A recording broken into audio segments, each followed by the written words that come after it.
Hey everyone, this is Lisa Grace welcoming you back to another episode of the Teach Middle East podcast Behind the Principal's Desk series.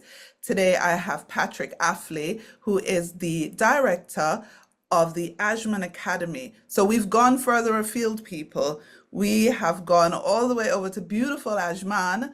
Now we want to know a little bit more about Patrick, about his school, about his philosophy on education, what drives him, and the work that he's doing. Welcome, Patrick. Hi, Lisa. Thank you for having me on. Really You are appreciate it. most welcome. See, guys, today, even though I am delighted, I didn't say it.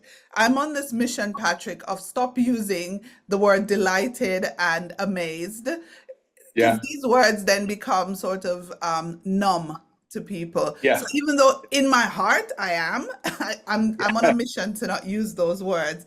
Patrick, tell me, what led you to a career in education? All right. So going back, even as a middle teenager, I enjoyed, teaching children sports, and I would help out in some local sports clubs, it got to about 17, 18. I was looking at what to do, and my friends were telling me that I'm really good with younger children, and I responded and related well to them, and basically from obviously going into university, I chose a career that I swore I wouldn't actually, because my dad was my head teacher in secondary school. My family were all teachers in primary school, so I thought I'm going to do something different. But I really liked PE, and I really liked obviously doing sports clubs and so on with children. And then, when you're 17, 18, things happened, and basically next thing I know, I was on a teaching course, a B.Ed teaching course for 4 years. And yeah, so I was basically on a primary B.Ed course with PE as a main subject. And as I went through and as it grew and developed, I just really got a love of learning and imparting learning on others and finding out how other children learn. So it was kind of something I swore not to do, but something that I grew into and developed. And yeah, originally I wanted to be just a straight up and down PE teacher, but I found that other subjects, like I really liked history and other subjects, and if you could teach all those other subjects in primary, you could still continue to learn in those. So even though I initially went in with a kind of a PE mindset, that really developed into teaching kind of the whole curriculum in primary. Where did you do your B.Ed? So it's in it was the University of Wales, and it was basically an old teaching college in a just outside of Newport in South Wales, in a place called Caerleon, which is an old Roman town. So in that area there was a number of public houses. There's 20 public houses. But also there was an old barracks, Roman barracks, and there was an auditorium. Yeah, a number of other Roman areas, and basically there's an old Roman baths there. So it was right on the River Usk. So as I mentioned before, I liked history, and it was a really good area to learn. And yeah, so the Gwent Valleys did lots of teaching practices there, and in Newport City as well. So. And your career in the UK, where did that take you? So where did it start and where did you go on to? Yeah, so my first teaching post was in Cardiff at a big kind of inner city school, Catholic school, with 500 students. And that was just a year 3 teacher to start off with, and with physical education coordinator duties.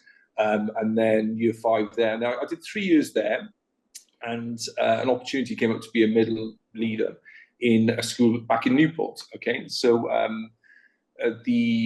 and you find this in the UK quite a lot. There were quite a few very experienced teachers in the school I was in, and you could see, even though you had the capabilities, you knew that there was a pecking order, and in order to move up into middle management, I had to go to another school. Yeah, and I think with the PE side of things, with middle leadership, especially being pretty young, it gets you out of your comfort shell a bit, your comfort zone a bit, and basically you're dealing with parents quite a lot. You're organising health and safety, all of these middle leadership responsibilities and roles you kind of do as a PE coordinator. So it gave me a little avenue into middle leadership that way, and a little bit of a drive to want to be a middle leader. So went into Newport, and I was there for 5 years. I went through a few middle leadership roles and deputy roles, didn't get a few of them, and then eventually got a deputy role back in Cardiff. So I was there for 7 years. I was internally promoted then to be head, and I was head there for 2 years. And then the opportunity came up to have a life-changing experience and move to Dubai, which I took 10 years ago now, actually. 10 years ago. Yeah. 10 years in Dubai. Yeah. So your move to Dubai started your headship in international schools. How does it compare to leading schools in the UK? Yeah, very, very different. I mean, when I was in the UK, obviously you got the governance side of things, the local authority side of things. You have a kind of a clear umbrella above you, and with lots of constraints and so on. And I could see myself there. I was relatively young, being a head teacher, 37, 38. I thought, well, this is me for another 30 years. And I thought I wanted something different. So when I moved to Dubai, I definitely got something different, because what happens quite a lot, we're starting new schools up. Can you imagine 10 years ago, I came across and the school wasn't ready, wasn't registered as a workplace, numerous things. So obviously with myself, with my family, 4 children, you recognise you're out of that security blanket of your job in the UK. So, but everyone out here, I think, is risk takers, aren't we? We've all come out here trying to live the dream. But it's absolutely the best move that ever happened for me, because you're dealing with marketing, builders, new owners, Emirati owners, so you're dealing with a number of conversations that you would never have in the UK, and skills you have to upskill on very, very quickly. That you just wouldn't have the experience of doing that in the UK. It just doesn't happen, because the schools pretty much are all set. They've already been there for a number of years.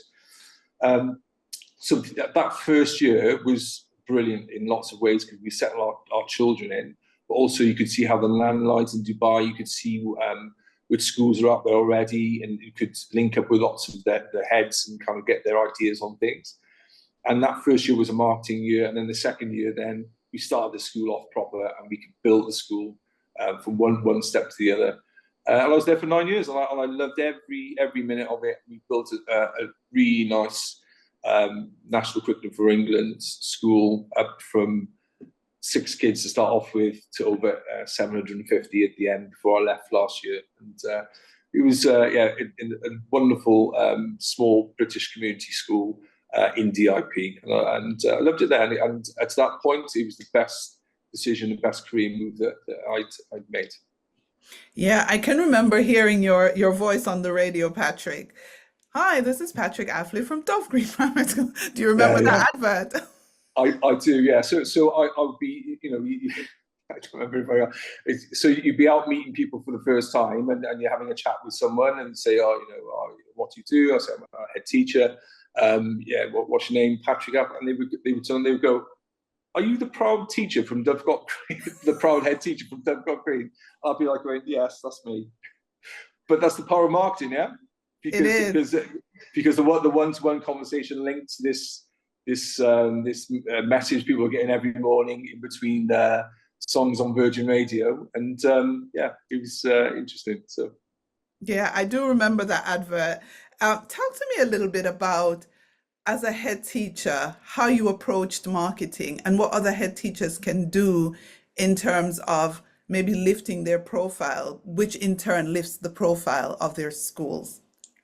Yeah, I mean, going back, that advert is probably a prime example. I was out for a number of years, and the first couple of years, and you'd hear these adverts about schools, and everything was really scripted and staged, and children saying, I chose this school because, and it's like, well, you're obviously reading from a script. So, and obviously you'd have actors speaking from an agreed script. So I just thought the school that I wanted to set up then was very much a small British community school, and I was committed to the school for a long period of time. So a lot of the mentality around it was, hi, this is me.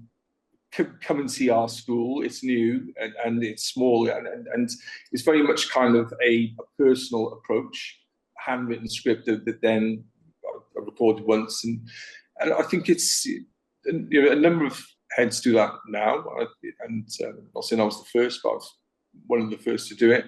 And it just sounds so much more authentic and real, and it's an avenue in for people to come and put their trust in a school, especially a new school, because there's a lot of school groups out here, very, very strong school groups, and they've got that reputation. And then you might have schools that have been out here for a short period of time, but have got the reputation of schools in America or Britain and that kind of heritage. Whereas as a straight independent school, you've got to kind of put in, this is me, this is my experience, and be a lot more personal approach. And that was the best way to market the school, I found, rather than the script. Lots of, and parents are very savvy. They can see through things. So I think, and the idea is with marketing is to be authentic and get people through the door. Once you get people through the door, then it's a case of the school selling itself, the atmosphere, the ethos, the feel of the school.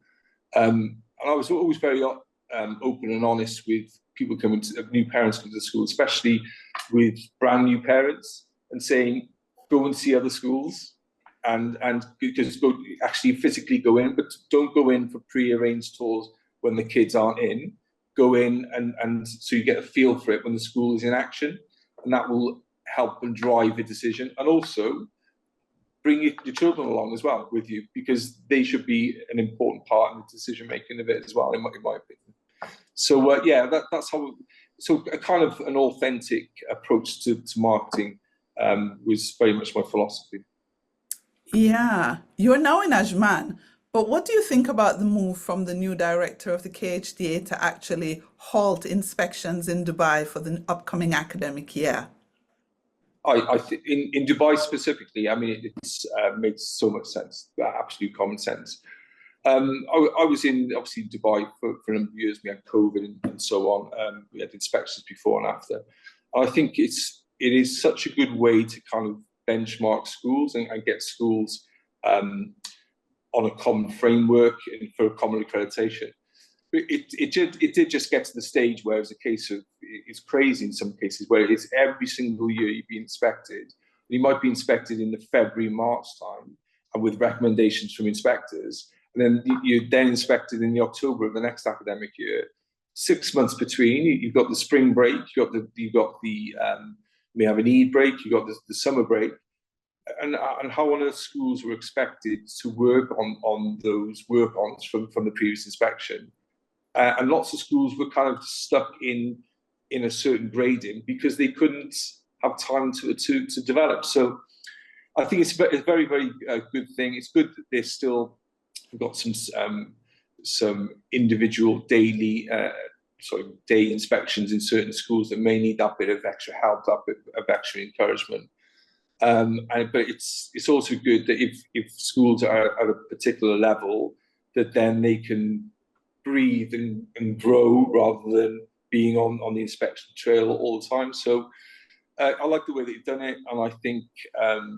But also, I think schools should be given the opportunity. There may be a school, for example, which has very good features and is really on the cusp to move into that next grading.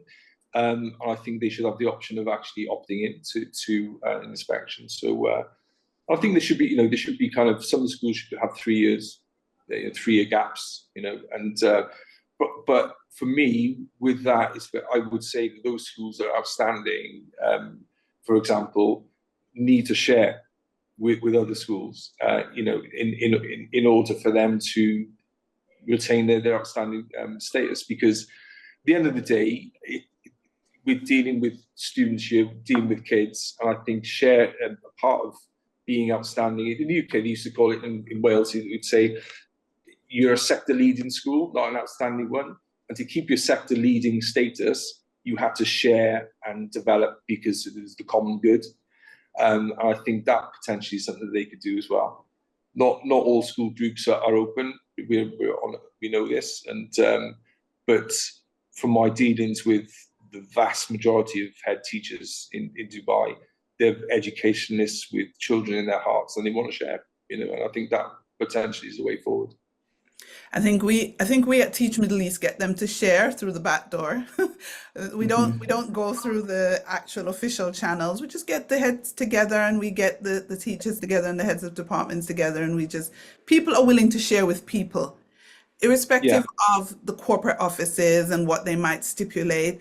People like to share with other people. And so it's yeah, happening, but it could be, like you said, a feature of being outstanding yeah, is to lead by sharing. So I like that. yeah. Ajman, why Mm. Ajman? Well, like so, I was in Dove Green for 9 years. Brilliant experience, absolutely brilliant. And we developed this. We were developing the secondary department, and it's like with any job, you can stay in the same role for 15, 20 years, but I think change is as good as a rest. And I felt that an opportunity came up here where um, it's an IB school, so it's different to National Curriculum of England, even though the school itself uses National Curriculum of England objectives. It's in a different emirate. Northern Emirates, there's lots of excitement about things changing here, and the Emirates growing, the Northern Emirates growing, and more investment coming into this area. So I think, whereas when I went to Dubai, I was probably joined at the cusp of the wave, whereas here you can not only develop your own school, but you can influence a growing Emirates.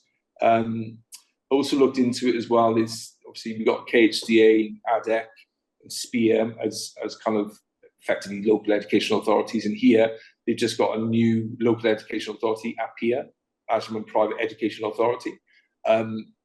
We're considered a leading school in this area, so it was good to think I could influence that and develop and work with other schools in the area on that. So and it's a number of reasons as well. You get the demography is different. Okay, so it is an IB school, 65% Emirati students, 97% English second language learners, and it's different. Like I said, a change is as good as the rest. And again, for me with my career at that point in time, I felt what was best for my previous school was a new vision, a new set of eyes to take that school to the next level. And coming to this school is building on my predecessors' work here, is taking it on. So I think it's been again another really good choice for me, and and I think it's been a good role to take up, especially at this stage of my career. Brilliant. Quick one. Where are you taking the school to? What's the vision? Yeah, so again, we want to be a leading school in Ashman. We are considered a leading school in Ashman, but as the population is growing, is kind of again, we want the school to be a beacon school, okay, in the community. So there's a few things we have to get organised within the school itself, but we're an Apple distinguished school, so it's and one-to-one iPad school as well. So sharing those things. Also an IB World school as well. So really pushing,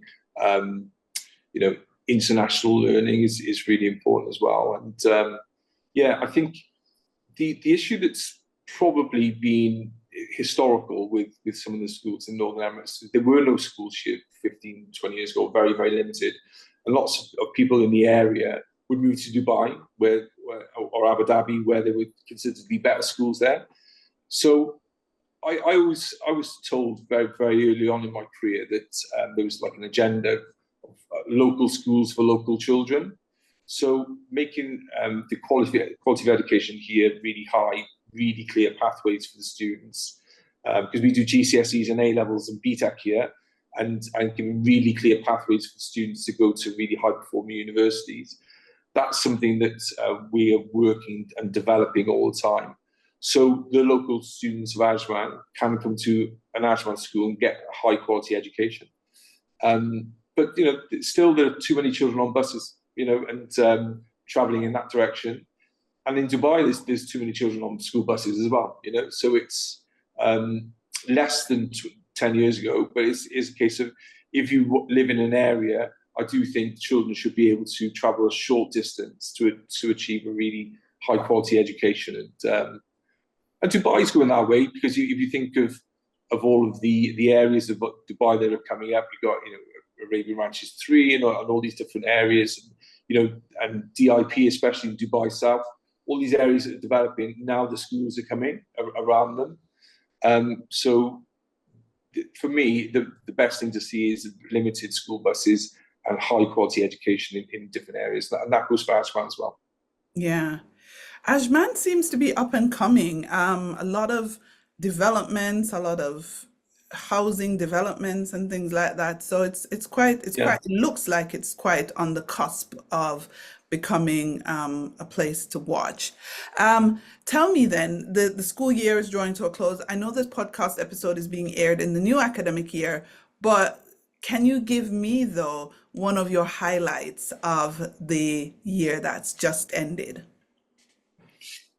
One of the highlights, well, not the rain, that's for sure. In our school, yeah. So basically, we've had numerous highlights, and something that the school really needed, was to kind of put the COVID elements away and to kind of move forward, and that was done with a lot of parental involvement and community engagement activities in the school. So combined is the parental engagement. So, for example, in the region, so in the school, it's our first ever community iftar, which in 14 years. Progress picnics is an idea that one of my colleagues brought in Dove Green. We brought in progress picnics for our parents to come into school, to sit on the lawn with their the sports pitches with their children, and actually have time to sit and talk to their children about their work, rather than coming in and speaking to a teacher about their progress and attainment side of things. Just an opportunity for a child to sit down with their mum or their dad and have a chat. You know what it's like when you're driving along in your car, and it's like, how was your day in school today? Do you learn anything? Nothing from the kids. So we kind of put those things in as well. Lots of clear engagement with the parents, bringing them in, the graduation. So actually physically bringing in and building those physical relationships is the real highlight of the year for me. Whereas some things were still online, and I think schools have got to be, in my mind, homes away from home. And how can it be a home away from home if people aren't allowed to come onto the school site and engage and get that feeling of it being a home away from home, not just somewhere you drop your kids off in the morning and pick them up in the afternoon. So definitely community engagement. Long answer, sorry. Brilliant. I love that. You know why? Because the way the world is getting more and more disconnected, places like schools or places where people come together are going to be pivotal. They're going to be important places, because we're going to desire more touch points of physical presence with human beings. When everything is going remote, what remains physical becomes of higher value, I think, in my humble opinion. Thank you, Patrick, for sharing about your school. You're a dad to 4 kids. Let's talk dad duties. Yeah. How do you manage that? How do you manage being a busy principal and a father of 4? Yeah. So my wife's a teacher as well. So she works at school in Dubai, in Des, and So currently, when we first came over, we were a part of the Repton group. So we had the 4 children in one place. The activities were in one place, and it was relatively straightforward. But you know how it works. The children then started to go to different schools and had different clubs and wanted to join this club. So, very, very quickly, the dream, it turned into taxi driving left, right, and centre with the kids, which is common for all parents in Dubai. But for me, the touchstone of finding out whether we made the right decision or not is when we went back to the UK every summer, and to gauge, say we're flying next week back to Dubai, whether the kids wanted to come back. Every year they wanted to come back to Dubai. So the sports, because we still live in Dubai, so the sports never cancelled, and high quality and so on. So the sporting side of things worked really well. But then the day-to-day stuff, it's just like, you got to get up a lot earlier over here. We're up at 5 every morning, the alarm goes off, getting their lunches ready and so on. And then obviously drop them to bus stops or drop into schools and so on. It's just a part of the routine. And I still live in Dubai, so I come here, it takes me 20 minutes to get to Ajman. And that's another thing as well, is that they think Ajman is on the other side of the moon. And it's like, well, actually, it's literally on the 311s, 20 minutes, 25 minutes maximum. So it hasn't impacted my my family life at home too much working in Ajman. And then finally, my kids now, when they first came over, they were 10, 8, 6, and 4. And now they're 21, 19, 17, 15. So they're all, I've got 2 children in university in the UK. And then one just going into second year A levels and one going to second year GCSE. So it's well planned. And it is tough having a couple of your kids in the UK. I'll be honest with you. And it's, you want to see them, don't you? And you want to be 5 minutes away. But saying that, though, even in university, we were in Wales and they were in Leeds. It's still 5-6 hours to get to see them, and it's a 10-hour flight here, door to door, pretty much 10-12 hours. So it's not that far. But I think they find it a bit tough sometimes. But it's interesting. The other interesting thing as well is the gauge of you bringing your family over here. Is where do those older 2 want to be? Where do they consider home is? And it's Dubai. So my eldest is finishing his final year this year, and he wants to come back and he wants to work in Dubai and contribute to the environment here. So, which is interesting. You wouldn't think that 10 years ago, but that's the case for them. So. Yeah, I think they do. I think they do think it's home because my sons, obviously, they're still in secondary school, but when we go back to the UK for the summer, their thing is, oh, when are we going home? And they don't think of the UK as home, but it's very understandable because they've grown literally their entire lives here. They were born in the UK and they've grown Yeah, all their lives here since they were 6 weeks old. We brought them back at 6 weeks. So that is yeah, how much they yeah, don't know the UK. But in terms yeah, of your downtime, though, Patrick, what do you do yeah. to relax? What do you do to, because the commute might not be as hideous as I thought it was, but you still need No. time to unwind. So what do you do? Yeah, so obviously apart from taxi driving, so it's like we do myself and my wife we do a bit of running, even though I'm not a runner, but I don't look like a runner, but we try and do some exercise. So we try and when we are going to take my daughter to netball, for example, we're there for an hour and a half, 2 hours. She might be umpiring, whatever. We then build in some fitness time there, or we would go to a cafe or whatever and spend some quality time rather than the digital distraction just sitting there for an hour while you're waiting. So we've been building a lot of time there. We love hiking and things like that.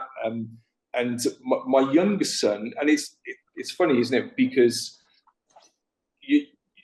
at my age, it's your friends tend to be acquaintances that you've built a relationship with because of your kids. So it's like that might be parents in the same class and so on. And that's the same thing with the activity. So my youngest son, he does brilliant club called Vikings, which is basically Australian life saving down at the beach. And it's really good. It's a bit like swimming and running, and obviously they teach them life saving and so on. So he's down there Friday afternoon, Saturday morning, Sunday morning. So what that has done has meant that we go down, shorts on, trainers on, and so on.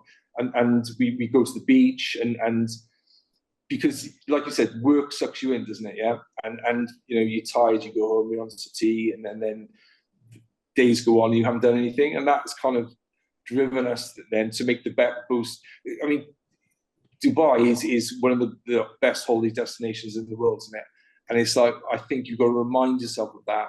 And him having those clubs on the 3 days meant that 3 times on the weekend we're down at the beach, popping in the sea, we'll take a kayak with us, we'll do a bit of running, might go for a breakfast or whatever. So really helps with that quality downtime. And it was by luck rather than design, So it's, but making the most of the opportunities whilst being here, I think is really important as well.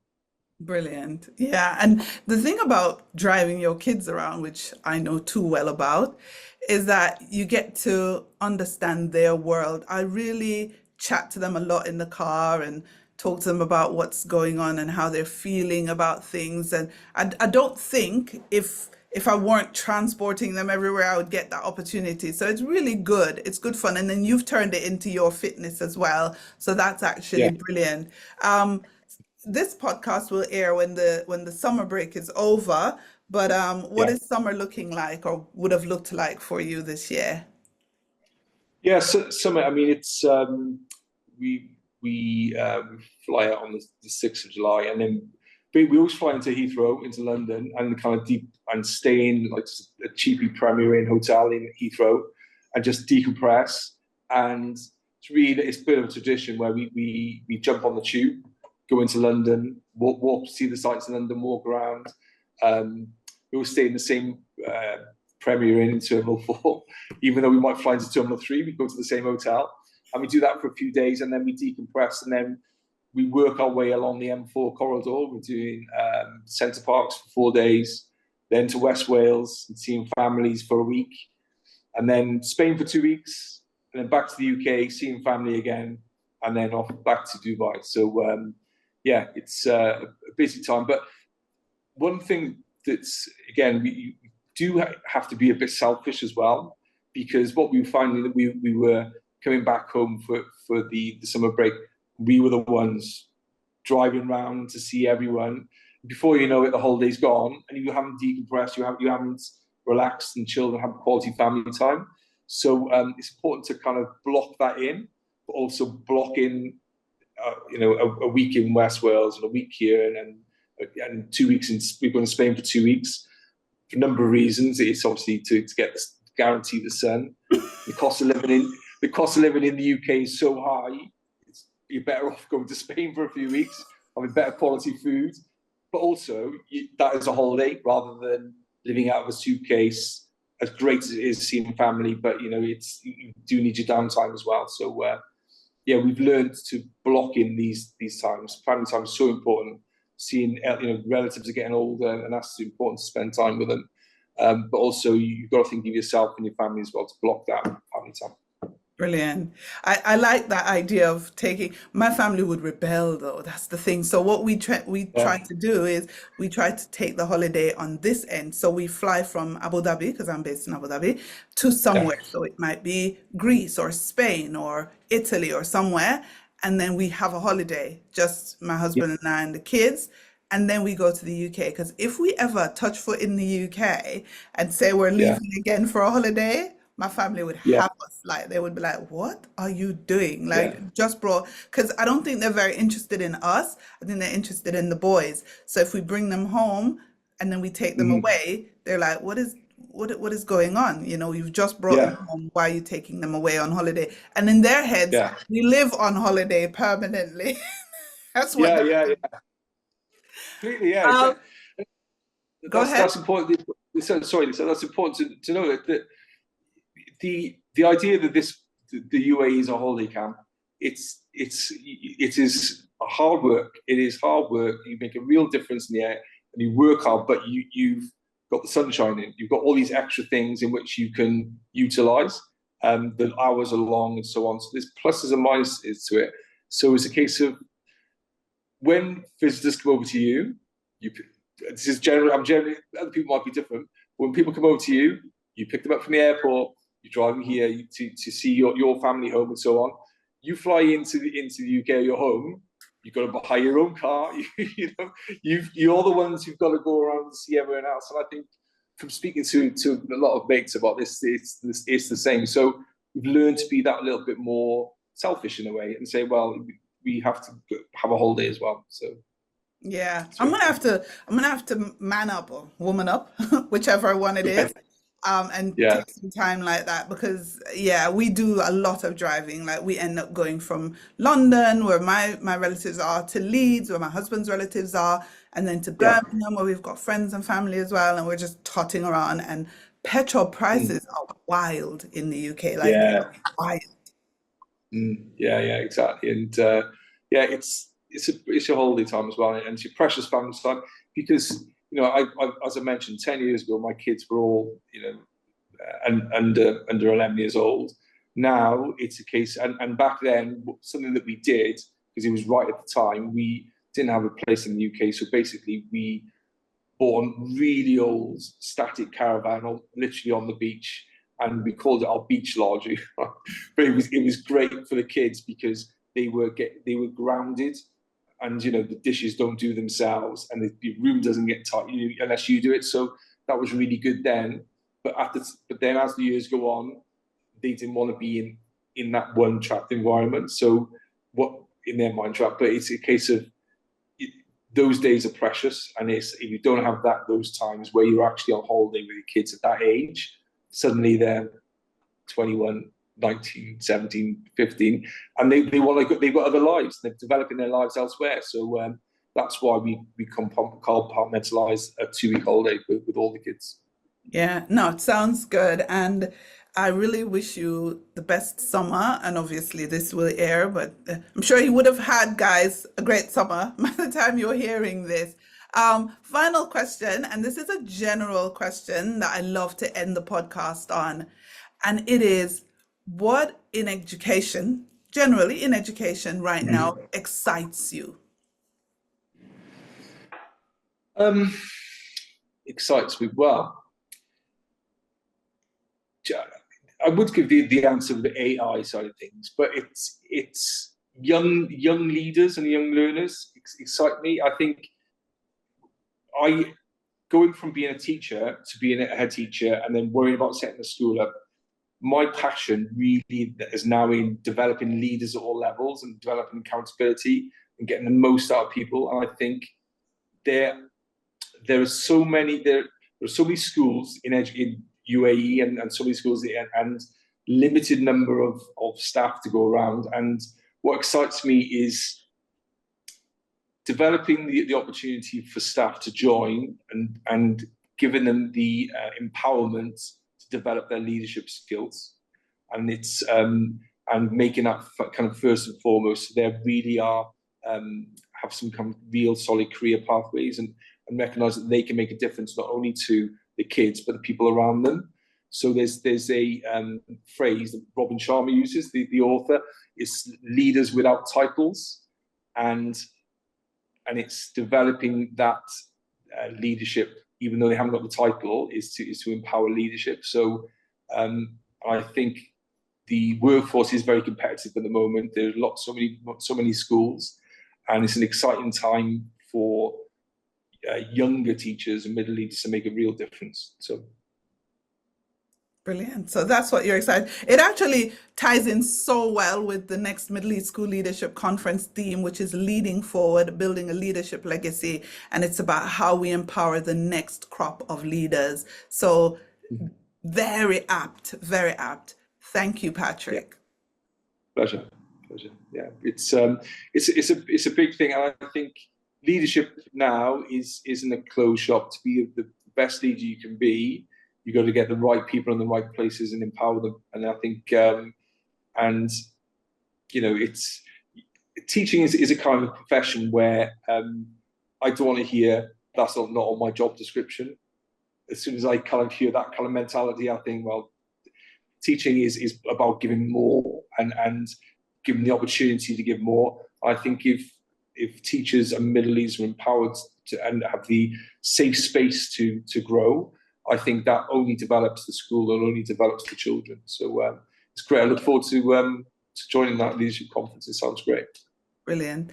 Thank you so much for being on the podcast with me today, Patrick. Pleasure, Lisa. Thanks. Have a lovely summer. Thank you.